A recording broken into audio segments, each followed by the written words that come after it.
Doctor Kalu car में बैठकर mall के रास्ते से गुजर रहे थे। उनका फोन बजता है। उनकी बेटी उनसे बैग लाने के लिए कहती है। बेटा, रात के 12 बज रहे हैं। इतनी रात में बैग कहाँ मिलेगा? अच्छा रुको, शायद मॉल खुला हुआ है। मॉल की लाइटें जल रही थी। कालू मॉल के बाहर कार खड़ी करके मॉल के अंदर जाता है। मॉल की लाइट एकदम से चली जाती है। अरे ये लाइट को क्या हो गया? यहाँ तो कोई है भी नहीं। तभी भूतिया टूनी चिड़िया की आत्मा इशारा करके डॉक्टर कालू को एक कमरे के अंदर बुलाती है।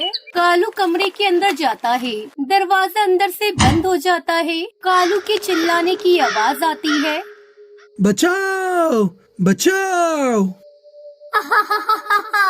नहीं छोड़ूंगी तुझे कौवे। मैं अपनी मौत का बदला तुझसे जरूर लूंगी। कालू दरवाजा खोलकर बाहर निकलने की कोशिश करता है, लेकिन गिर पड़ता है। एक भयानक भूतिया चिड़िया की आत्मा उसे पंखों से पकड़कर अंदर ले जाती है। कमरा फिर बंद हो जाता है। कालू चिल्ला रहा होता है। वहीं दूसरी तरफ बंटी कबूतर के पास कालू की पत्नी का फोन आता है। क्या? मैं बस अभी पहुंच रहा हूँ। बंटी और उसकी पत्नी टुनटुनी जल्दी से हॉस्पिटल पहुंचते हैं। कालू हॉस्पिटल के बेड पर बुरी हालत में लेटा हुआ था। बराबर में उसकी पत्नी और बेटी खड़े हुए थे। तुम सब बाहर आओ, मुझे कालू से अकेले में कुछ बात करनी है। कालू की पत्नी, बेटी और टुनटुनी बाहर चले जाते हैं। मेरी ये हालत उस भूतिया चिड़िया की आत्मा ने की है। कालू बता ही रहा होता है कि तभी नर्स आती है। उसकी शक्ल बहुत भयानक थी। कमरे का दरवाजा बंद हो जाता है। नर्स चिड़िया कालू और बंटी का गला घोटने लगती है। बचाओ, कोई हमें बचाओ। उसकी आवाज सुनकर वो सब रूम के अंदर जाते हैं। कालू और बंटी छटपटा रहे थे। तभी डॉक्टर नर्स वहाँ आते हैं। वो उन दोनों को इंजेक्शन लगा देते हैं। कुछ दिनों बाद बंटी की हॉस्पिटल से छुट्टी हो जाती है। वहीं कालू कौवा भी हॉस्पिटल में एडमिट होता है। सुंदरी कौवी पूरे दिन कालू के पास बैठी रहती है। रात में उन दोनों की झपकी आ जाती है। वहीं कालू उठकर टॉयलेट में जाता है।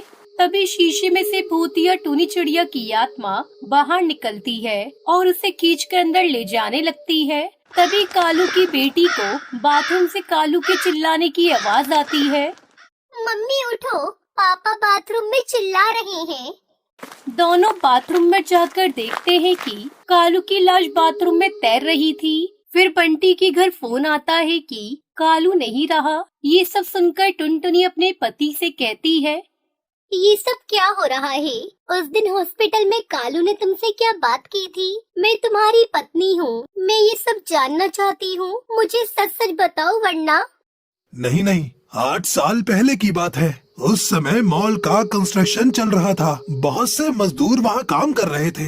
एक रात मैं और कालू कार से मॉल के सामने से गुजर रहे थे। तभी एक मजदूर चिड़िया हमारे पास मदद मांगने आई।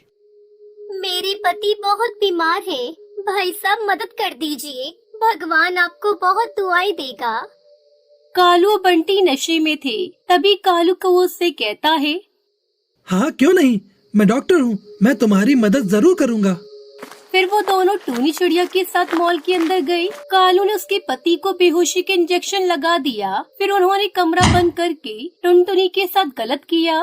फिर उसको जहर का इंजेक्शन लगाकर मार दिया।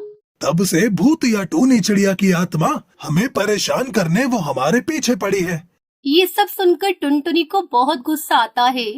मैं तुम जैसे घटिया पक्षी के साथ नहीं रह सकती। मैं जा रही हूँ तुम्हें छोड़कर। वो भूतिया चिड़िया की आत्मा बिल्कुल सही कर रही है। तुम जैसे जालिमों को यही सजा मिलनी चाहिए।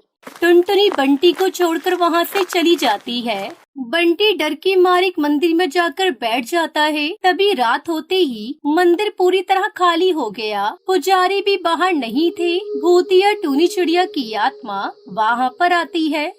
कब तक बचेगा तू कबूतर? तुझे सजा देकर जरूर रहूंगी। तुम दोनों ने मुझे बड़ी बेरहमी से मारा था। उसका हिसाब पूरा करने की बारी आ गई है। मुझे छोड़ दो, मुझे माफ कर दो। भूतिया चिड़िया की आत्मा माता की मूर्ति से त्रिशूल निकाल लेती है और उसी से बंटी कबूतर को मार देती है और अपनी मौत का बदला लेकर वहाँ से हमेशा के लिए गायब हो जाती